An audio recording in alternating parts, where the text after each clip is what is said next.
everyone, I welcome you to other video in V Investment. If you remember, in our last video we discussed about financial analysis of selecting a good quality stock for future. But today let us keep some limelight on fundamental analysis of selecting a good quality stock for future. If you missed to see my last video, I would highly recommend you to watch it to understand the financial analysis of selecting a good company. I will share that video in the description below or comments below and at the end of this video. Kindly go through it. So let's start now on fundamental analysis of a company.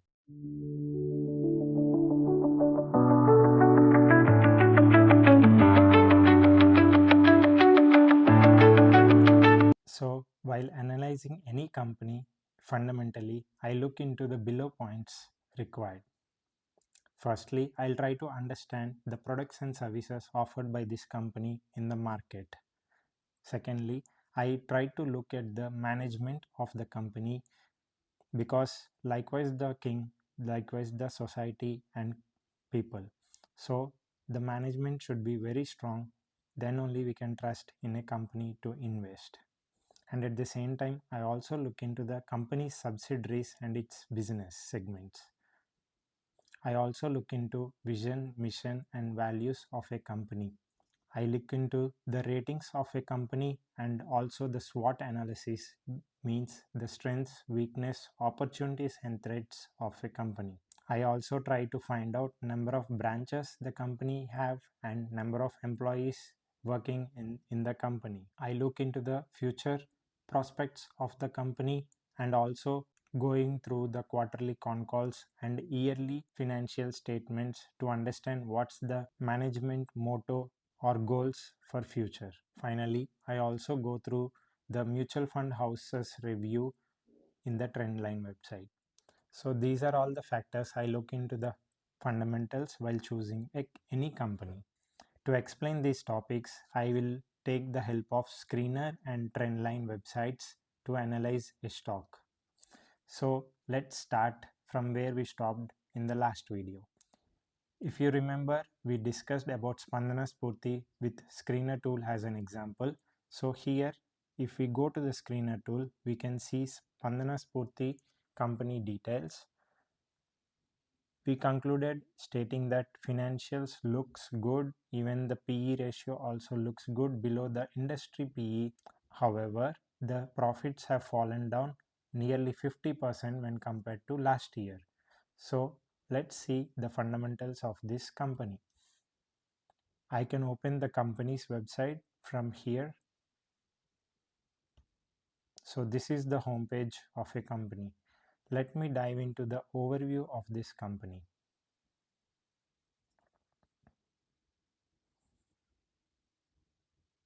So in the overview section, I can see that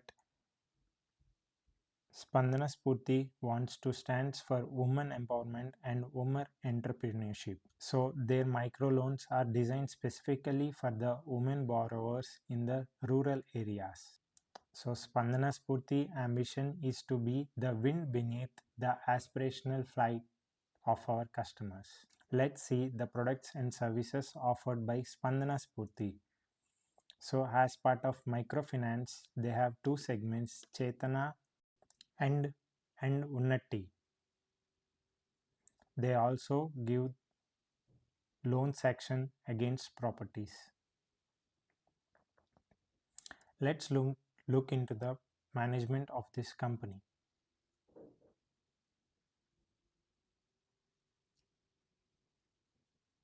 So if I try to see the board of directors, the company is led by Mr. Shalabh Saxena. He is the managing director and CEO of the company. I can see he has over 28 years of strong experience in consumer banking and life insurance industry. Throughout his career, he has run large profit centers and SBUs across various business lines in insurance and consumer banking. Core competence and exposure revolves around distribution and handling sales in large business environments, marketing strategy, IT, planning, alliances and acquisitions. an economics graduate with MBA in marketing from BK School of Management, Ahmedabad. He has previously worked with Bharat Financial Inclusion Limited as MD and CEO, COO of HSBC Life Insurance, and other roles in ING Life Insurance and Standard Chartered Bank. See, the other independent director is Mr. Vinayak Prasad. So, Mr. Vinayak Prasad holds an MBA degree from the Wharton School of University of Pennsylvania. He is a distinguished leader in the fintech and financial services industry. He also possesses 28 years of experience, including pivotal positions at ICICI Bank, Capital One, and Verifone, where he led payments business. Mr. Prasad has also served as a strategic advisor for Meta and WhatsApp in digital payments and has led the position of CEO and MD at Forbes Technosys, a leading provider of self-service automation and payment fintech-based solutions. He serves on the boards of the self-service automation division of Technocrafts, Switchgears Private Limited, and the payment company Frogate Technology Services Private Limited. The other management team includes executive team and senior leadership team. So let's look at these people as well. Mr. Ashish Damani is the president and CFO of this company. So I can see Mr. Ashish Damani possesses 23 years of experience in microfinance industry. He worked in various capacities at Bharat Financial Inclusion Limited, with last being CFO of the company. He was instrumental in navigating the company through multiple disruptions that have impacted the microfinance industry over the years. Prior to the merger of Bharat Financial into IndusInd Bank, Mr. Damani led the borrowing program of close to 12,000 crores. He holds AGMP from IIMB Ahmedabad and PGDBA from Symbiosis Pune. And I can see Mr. Amit Anand as CRO. Comes with more than 2 decades of corporate experience ranging over diverse fields of risk management, strategic planning, sovereign and sub-sovereign risks, economic and financial risks, credit rating, and business development. And Mr. Damveer Kumar Singh as CIO. He holds 16 years experience in the technology domain, building fully digital customer journeys including automated underwriting, servicing, mobility experience analytics and data platform, operational process automation, and digital marketing. He holds an MBA from IIM Kozhikode and BTech in computer science engineering.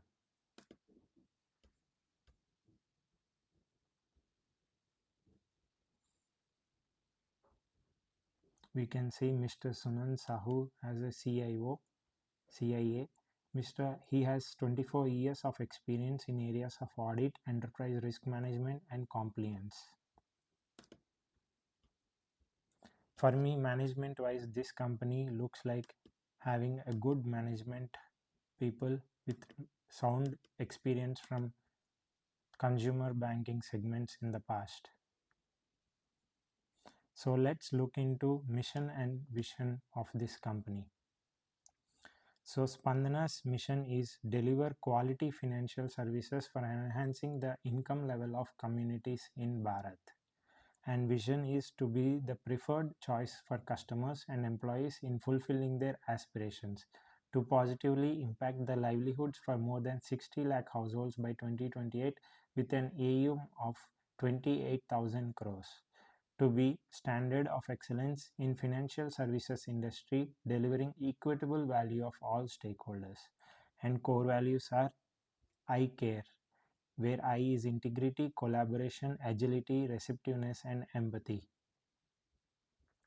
So these are the mission, vision, and values of a company. And let's look into the subsidiaries of this company. So I can see company has two subsidiaries. One is being the Chris Financial Limited, which is offering loans against property in rural areas, and the other subsidiary is offering loans to the nano enterprises. Of course, the name is not reflected here. Let's now see the ratings of this company. If I go to investor section, I can see credit ratings tab here, which reflects CRISIL giving the ratings of A positive and ICRA with A positive, which looks a decent ratings for this company. To understand the SWOT analysis of this company, let me switch to the money control page. If you are a prime member of this money control, we can clearly see all the 6 strengths, 8 weakness and 2 opportunities and 3 threats. Since I am not a prime member, I cannot look into the details clearly. So we can use money control as an option to look into this SWOT analysis. Now, to understand other factors of a company like number of employees, number of branches it has, and number of future prospects what a company is having, we can look into the con call statements of this company. So where I can find the con call statements of this company? I have explained in the last video, so you can answer now. Yes, you can find the con call statements of this company from the screener page. If you go to the last, we can find the con call statements for each quarter here shown. So you can open the transcript from here, or the other option from where you can find the con calls is from the company's website. If you go to the investors tab, you can see here the investor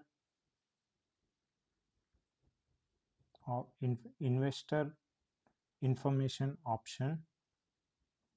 Here you can see the earnings call, and you can listen to the audio recording of this last quarter result discussions. So let me open the transcript from screener and try to understand why there is a 50% drop in the profits. So I had got the chance to read it before, and I understood that the profits were declined only because of 2 main temporary reasons. One is being the political elections during or before the first quarter in 5 different states, where this company is having the more business of 59%, and second being the heat waves, which is impacting the attrition rate to go down. So these are the 2 main reasons affecting profits of this company. So here the company management states that on the profit before tax and after tax, higher provisions going into the transitionary challenges experienced during the quarter resulted in 53% year on decline to 75 crores, and profit after tax to 53% year on year droppage. Given the temporary disruption, we expect to close the financial year with an AUM of around 14,000 crores, and with a slightly elevated credit cost that we have been speaking about, we could end of the year have a credit cost in the range of about 3.75% for the full year. Since the situation is evolving, we will revisit the numbers end of quarter 2. To sum up, we believe these challenges to be temporary in nature and expect operations to normalize in the second half of the current year. So for me, this profits decline seems to be temporary from the management statement. This company looks interesting for me to proceed to invest. Of course, I am not a SEBI registered advisor, so don't trust in my words. I am just analyzing this company based on the financials and fundamentals, how I look into a company. So to look into more management statements, let's open the annual financial statements of this company. So where you can find it, same from the screener, you can open the latest annual year report. So in any company's annual statement, we can see many content or many information from it. So we can focus mainly on the chairman's message and the management discussion and analysis. These are the 2 main topics. It is good to know what a chairman is going to present for his shareholders and what the management discussion and analysis for future. So this is an additional factor to consider when analyzing a stock fundamentally. And last but not least, it is good to see the mutual fund houses reviews given in the Trendline website. If you go to Trendline website, this is the Trendline website, and search for any stock here, and you can find a report section for any company where you can see the mutual fund houses, different mutual fund houses giving their ratings to buy or sell any company, and you can understand their explanation why they are giving this call from the PDF what their explanation is giving us. So if we see Spandana Spurti, I can see continuously there is a buy call from past nearly 3 to 4 years, and I could not see any sell or hold even. So it is looking a continuous buy call for this company, and even for September quarter there are no results revealed yet since quarter is going to end by tomorrow, but it looks like a buy call even for September quarter. So these are the fundamental analysis factors which I consider when analyzing a stock. I thought to bring these all topics in front of you so that these can be useful to you as well. But please let me know in the comment section below what are the other factors you look into fundamentals when analyzing a good company. So let me explain about financials and fundamentals together in the next video by taking some good examples. Thank you all for watching and see you next time.